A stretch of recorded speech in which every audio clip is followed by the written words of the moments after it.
अभी मैं एक प्रॉब्लम को डिस्कस करूंगा।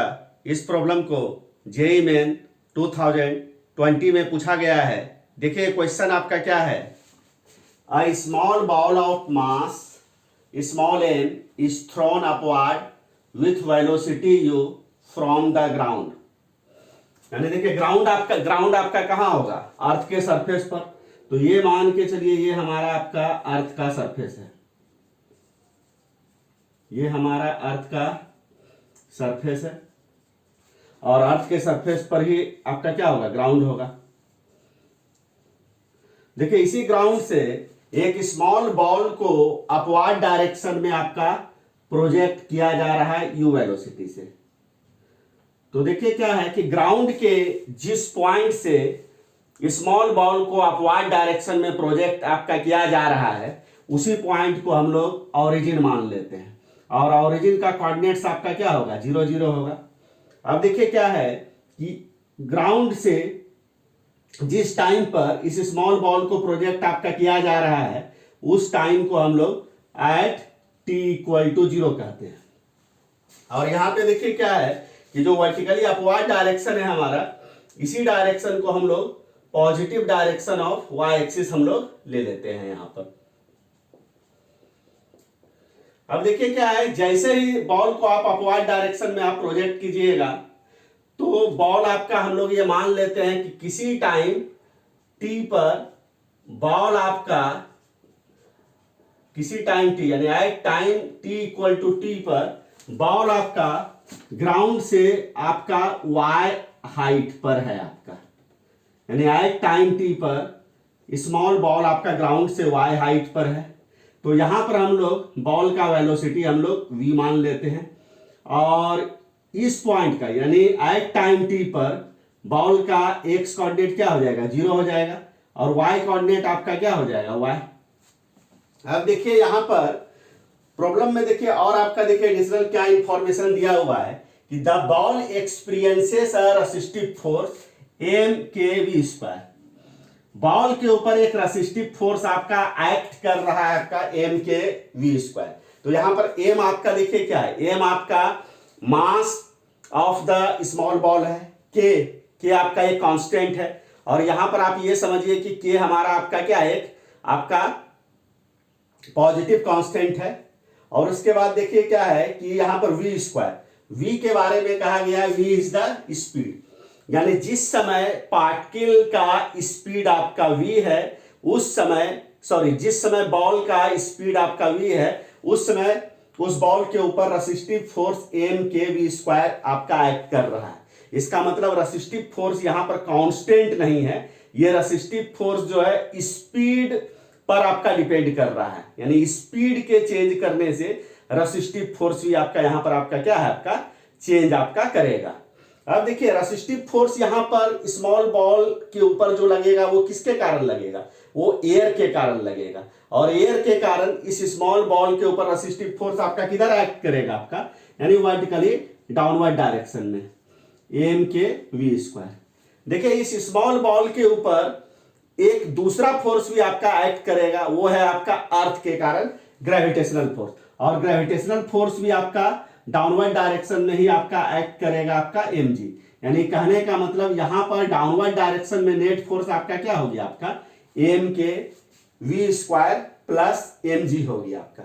यानी एट टाइम t पर इस स्मॉल बॉल के ऊपर जो नेट फोर्स आपका डाउनवर्ड डायरेक्शन में आपका एक्ट कर रहा है आपका m/v² + आपका mg।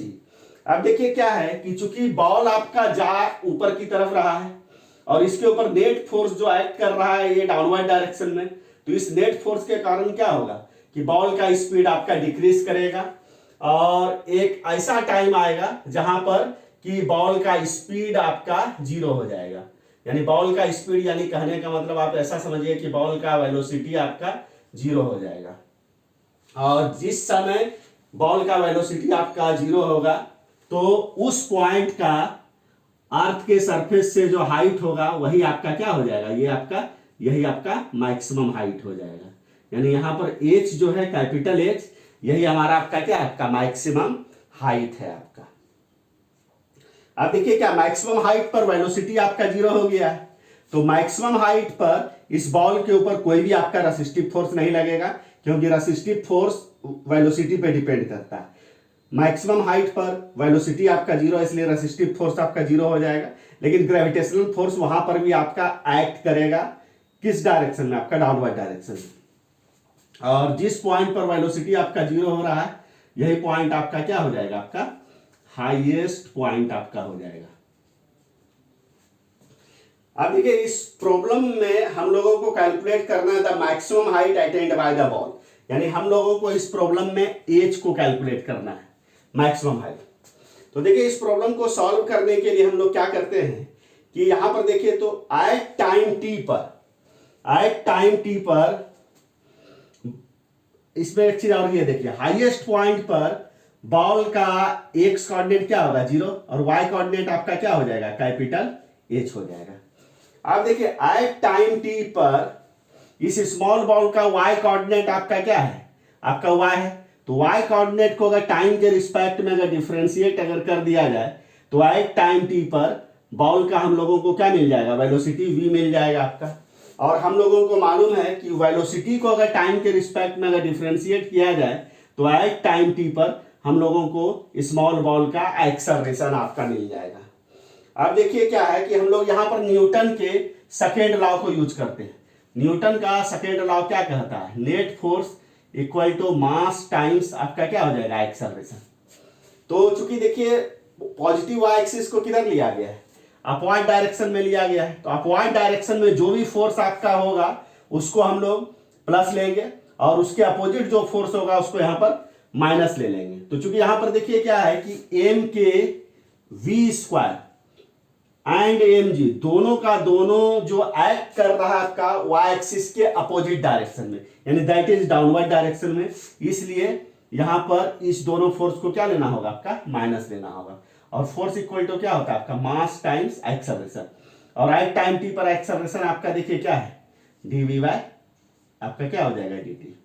यानी इस प्रॉब्लम को सॉल्व करने के लिए एट टाइम टी पर स्मॉल बॉल के ऊपर आप नेट फोर्स को लिख दीजिए, और नेट फोर्स को इक्वेट कर देना है किससे? मास टाइम्स एक्सेलरेशन से। तो यही हमारा आपका क्या हो जाएगा? बेसिक आपका इक्वेशन हो जाएगा। अब देखिए, तो इसमें m को कॉमन ले लीजिए, m को हम लोग कॉमन ले लेते हैं, तो क्या हो जाएगा? के वी स्क्वायर प्लस आपका क्या हो जाएगा? g हो जाएगा। और इसको लिखा जा सकता है m dv बाय dt। तो देखिए, तो m आपका बोथ साइड से आपका कैंसिल आउट हो जाएगा, तो इसको लिखा जा सकता है minus g plus k v square equal to क्या लिखा जा सकता है? dv by dt। अब देखिए क्या है कि इसको ऐसे भी लिखा जा सकता है dv by dt equal to minus g plus k v square. इसको लिखा जा सकता है, इस इक्वेशन को dv बाय dy इंटू क्या हो जाएगा? dy by dt।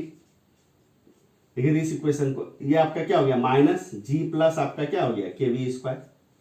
अब यहां पे देखिए, तो dy बाय dt को हम लोग v लिख सकते हैं, लिख दीजिए v। तो क्या हो जाएगा आपका?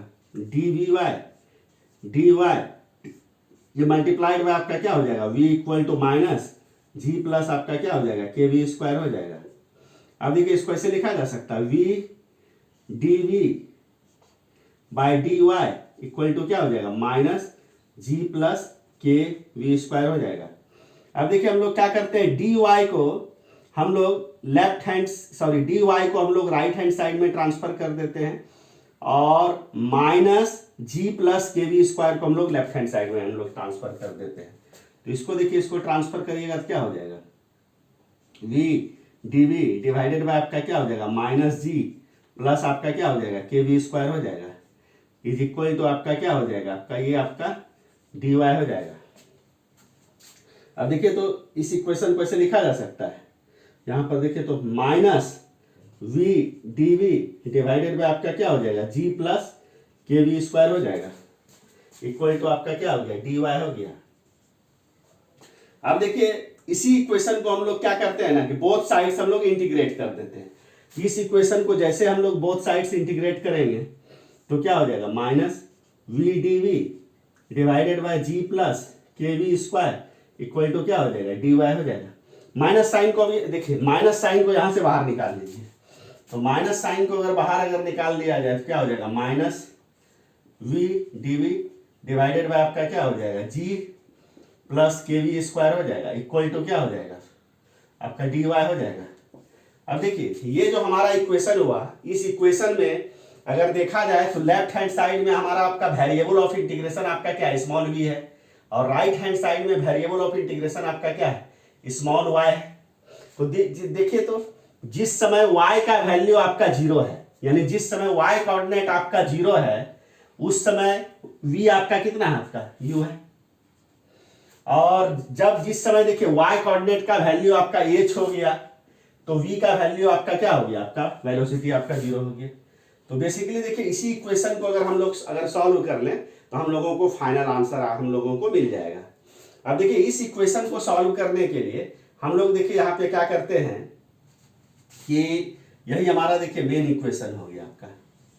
तो इस इक्वेशन को सॉल्व करने के लिए हम लोग क्या करते हैं कि सबसे पहले इस इंटीग्रल को इवैल्यूएट करते हैं v d v divided by g plus k v square, इसका क्या वैल्यू होता है।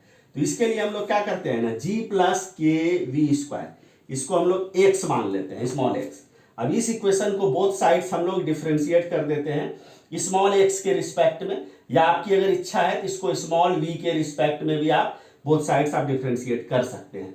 हम स्मॉल एक्स के रिस्पेक्ट में इस इक्वेशन को बोथ साइड्स हम लोग डिफरेंशिएट कर देते हैं। तो क्या हो जाएगा डी वाई डी एक्स, तो जी प्लस आपका क्या हो जाएगा के वी स्क्वायर इक्वल टू क्या हो जाएगा d y d x x हो जाएगा। तो यहाँ देखिए तो क्या हो जाएगा d y d x g हो जाएगा प्लस क्या हो जाएगा डी वाई डी एक्स आपका क्या हो जाएगा के वी स्क्वायर हो जाएगा इक्वल टू देखिए तो एक्स का एक्स के रिस्पेक्ट में क्या होता है आपका 1। अब देखिए जी आपका कांस्टेंट है ना, तो कांस्टेंट का एक्स के रिस्पेक्ट में आपका क्या हो जाएगा आपका 0 हो जाएगा आपका, प्लस के को बाहर निकाल दीजिए, इसको लिखा जा सकता है डी वाई डी एक्स, ये आपका क्या हो जाएगा वी स्क्वायर इक्वल टू क्या हो जाएगा 1। अब देखिए तो इसको ऐसे लिखिए तो के डी वाई डी एक्स तो वी स्क्वायर इक्वल टू क्या हो गया 1, इसको ऐसे लिखा जा सकता है कि d y d v v square into क्या हो जाएगा d v y d x equal to 1। अब देखिए यहाँ के वी स्क्वायर का वी के रिस्पेक्ट में क्या हो जाएगा 2v हो जाएगा इंटू क्या हो जाएगा d v y d x equal to क्या हो जाएगा 1 हो जाएगा। अब देखिए तो इसको लिखा जा सकता है 2k v d v equal to d x, और इसको लिखा जा सकता है v d v equal to क्या हो जाएगा डी एक्स डिवाइडेड बाय आपका क्या हो जाएगा आपका 2k हो जाएगा आपका। अब देखिए क्या है कि v डी वी का वैल्यू हम लोग इस इक्वेशन में रखते हैं, इस इक्वेशन में। तो देखिए तो यहाँ पे v डी वी के जगह पर dx डिवाइडेड बाय क्या रखा जाएगा 2k रखा जाएगा v, और डिनोमिनेटर में देखिए g plus k v square को मैंने क्या माना था x माना था। अब देखिए इसको ऐसे लिखा जा सकता है 2k को बाहर ले लीजिए तो क्या हो जाएगा 1/2k, ये आपका क्या हो जाएगा dx by x हो जाएगा, और dx by x को देखिए तो क्या लिखा जा सकता है सिंपली ln x प्लस हमारा आपका क्या होगा एक आर्बिट्ररी कांस्टेंट हो जाएगा आपका c, क्योंकि हम लोगों को मालूम है कि dx by x का जो फार्मूला होता है ln x प्लस आपका c, और ln x का मतलब समझना है x का लॉगरिथम बेस e पर। अब यहां पर देखिए क्या हो जाएगा 1/2k हो जाएगा, और ln है x के जगह पर हम लोग क्या लेंगे g प्लस हमारा आपका क्या हो जाएगा के वी स्क्वायर हो जाएगा प्लस c। तो यही आपका देखिए यहाँ पर आपका क्या हो गया, ये जो इंटीग्रल है आपका v d v divided by g plus k v square, इसी का ये आपका वैल्यू हो गया आपका। अब देखिए क्या है, ये देखिए ये हमारा आपका एक इंपॉर्टेंट आपका रिजल्ट है। अब हम लोग देखिए इस इक्वेशन को सॉल्व करते हैं। तो इस इक्वेशन को सॉल्व करने के लिए आप ध्यान से देखिए तो लेफ्ट हैंड साइड में v d v divided by g plus k v square का जो इंटीग्रल है उसके जगह इसको रख दीजिए, तो क्या हो जाएगा 1/2k हो जाएगा। उसके बाद आपका ये आपका क्या हो जाएगा ln g plus k v square, और चूंकि लिमिट दिया हुआ है ना इसलिए अगर आपका इच्छा है तो c को यहां पर स्क्वायर ब्रैकेट के अंदर लिखिए, नहीं इच्छा मत लिखिए।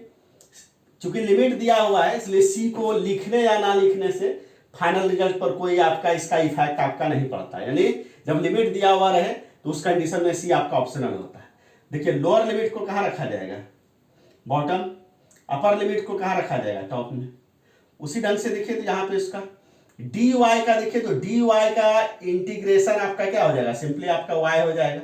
अब देखिए लोअर लिमिट को बॉटम में, अपर लिमिट को कहाँ रखा जाएगा, टॉप में। अब देखिए इसी को हम लोग सिंपली सॉल्व करते हैं। देखिए यहाँ पर माइनस, ये देखिए 2k आपका कांस्टेंट है ना, तो 1/2k को बाहर निकाल दीजिए तो क्या हो जाएगा आपका ln g plus kv square हो जाएगा, और ये आपका u 0 हो गया, इक्वल टू आपका क्या हो जाएगा, ये सिंपली देखिए दिया। सबसे पहले स्क्वायर ब्रैकेट के अंदर अपर लिमिट को रखिए h, माइनस स्क्वायर ब्रैकेट के अंदर लोअर लिमिट को रखिए 0। अब देखिए यहाँ पर आपका क्या हो गया, -1 आपका 2k हो गया।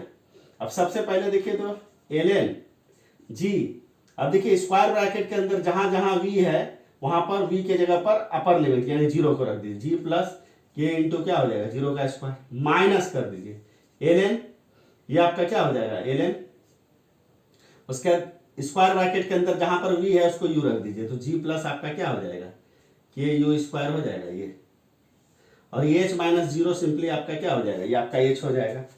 अब देखिए यहाँ पर इसको लिखा जा सकता है, माइनस को आप अंदर लेके चले जाइए 1/2k, तो माइनस ln g, और ये माइनस यहाँ तो minus minus plus ln g plus आपका क्या हो जाएगा k u स्क्वायर हो जाएगा, इक्वल टू आपका क्या हो जाएगा h। इसको देखिए तो ऐसे लिखा जा सकता है 1/2k ln g plus k u square minus आपका क्या हो जाएगा ln g इक्वल टू आपका क्या हो जाएगा h। और एक फार्मूला हम लोग और जानते हैं कि ln a minus ln b equal to क्या हो जाएगा ln a/b। इसी रिजल्ट को लिखे हम लोग यहाँ पे यूज कर लेते हैं। तो इस इक्वेशन में जैसे इस रिजल्ट को यूज करिएगा क्या हो जाएगा 1/2k ln g plus k u square divided by आपका क्या हो जाएगा स्मॉल g इक्वल टू आपका क्या हो जाएगा कैपिटल H। इसको देखिए तो इसको ऐसे लिखा जा सकता है 1/2k ln g/g plus k u square bye आपका क्या हो जाएगा g इक्वल टू आपका क्या हो जाएगा h। g से g आपका कैंसिल 1, तो इसको लिखा जा सकता है 1/2k ln 1 plus k u square by g equal to आपका क्या हो गया कैपिटल H हो गया। तो ये देखिए तो ये, तो this is the value of maximum height attend by the ball. तो यहाँ पर अगर देखिए, अगर आप ऑप्शन को देखिएगा तो जो हमारा करेक्ट ऑप्शन आपका क्या हो जाएगा, आपका डी हो जाएगा। तो इस प्रकार से इस क्वेश्चन को मैंने सॉल्व कर दिया। अगर इस क्वेश्चन के सॉल्यूशन को समझने में आपको कहीं भी किसी भी ढंग का अगर डाउट आएगा तो आप कमेंट आप जरूर कीजिएगा।